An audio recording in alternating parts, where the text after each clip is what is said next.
Hey guys, Butch Brown here. Just want to go over some of my mods that I do on the Deps 250. Don't get me wrong, the Deps 250 right out of the box swims fine. And then there's those mods you can do with it, with the sticky weights or with the weight that Deps makes that fits in the nose to get down a little bit deeper water. But I do things a little bit different here because I'm in California. And my interpretation of how the bait's supposed to swim versus the way that the Japanese think it's supposed to swim are a little bit different. And one of the things that I do, and the most important things that I do on the new baits, is this new bait normally would be crystal clear, hollow PVC, and it would have the little spring weight in it with some fixed hinges. They call it a figure 8 hinge, and it can't be adjusted. So when I take a bait like this and I modify it to the specs that I want, what I end up doing is I Dremel out, after I remove these weights, I Dremel out a hole here, and then I take out the spring, and then I Dremel through here, and you see these little round things? Well, that's where the figure 8 went in for their eye screw. Well, I take those out also. And then what I do is I have a special mixture of foam. But before I use the foam, I have to make 7 holes. There's a little hole here, one here, one here, one here, one in the back, 2 in the back here, one on the head here, and one in the back, okay? And those are the breathers for when this 2-part foam expands. And it's a 3-part mixture that I make because I want it to have it hard so that when I'm all finished with this, I can put eye screws in it. Okay, so I'll get this all set up and I'll pour it. These cavities get blocked off so that the foam ends up coming out these portholes that I end up making and fills up the bait solid like you see here. Okay. Then what I do is I use Magnum eye screws, the same that are in the Deps, stainless steel.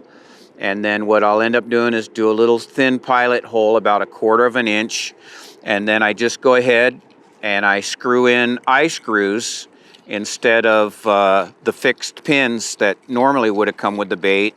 Now, when I get done, I'm able to take this bait, and they're not going to pull out because of the foam that I use.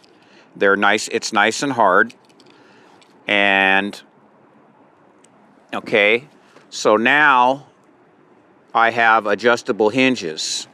Well, I know exactly where these hinges need to be to make the bait wide glide, and you feel it in the rod. Every time the bait turns, it pulses the rod. You feel it.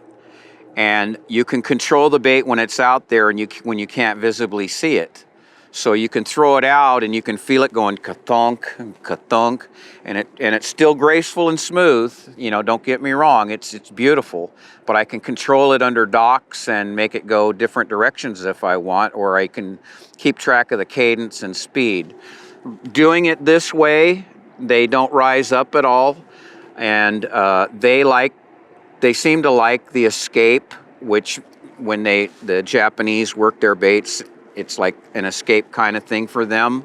Here in California, we roll with the swim baits. It will escape when you jerk it, you know, and take off, but it won't rise. Then after all that is said and done, you know, then the bait actually gets all put back together. And to be honest with you, I don't normally do the back half because it's not necessary, but I do it on a bait that's clear like this because you're going to see the foam through it. So when I do these baits, I prefer to do them when they're solid colors, not transparent colors like this one. Anyways, you get the pin back in, and here you have the bait. The one thing about this bait is you can beat it on the rocks. It'll never leak. You'll never have to worry about it cracking or leaking. It's indestructible, okay? I take the weights out, and They come at 29 and 20 grams. And I'm not going to tell you what I bring mine down to, but they're definitely to my specs. And I take a few grams off of everything. I have a certain method of doing it, and it makes them swim nice every time. Anyways, the weights all go back in. If you've ever had one done by me, these weights don't have it, but there's a B stamped on every one. So if I get one in the future from somebody from like 5 or 6 years past, even an OG, I know that I've had that bait in my hand before. And you could make this bait, when you adjust it, you can make it just barely sink. You can Dremel it so that it floats, or a low floater, where that means that just the back here and maybe the tail hang out of the water, and then you can swim it across the top, and it actually will swim like a glide bait and then shoot to the side. You could make it a little heavier, but the back weight stays the same regardless of what you do. When I do these baits, the only secret I can tell you is that this weight, once I get it down to my specific gram weight, never gets changed no matter what rate of fall that I'm doing. Okay? Then all this gets put together like so. Skin goes back over. When I get these baits from everybody, and I get a lot of them, you know, I've done a few thousand baits actually. Skin gets back over, and then normally everybody that wants to catch bass goes with my Gamakatsu hooks on the bottom, which I usually supply for them. But that bait right there swims like a dream. It's my own modification.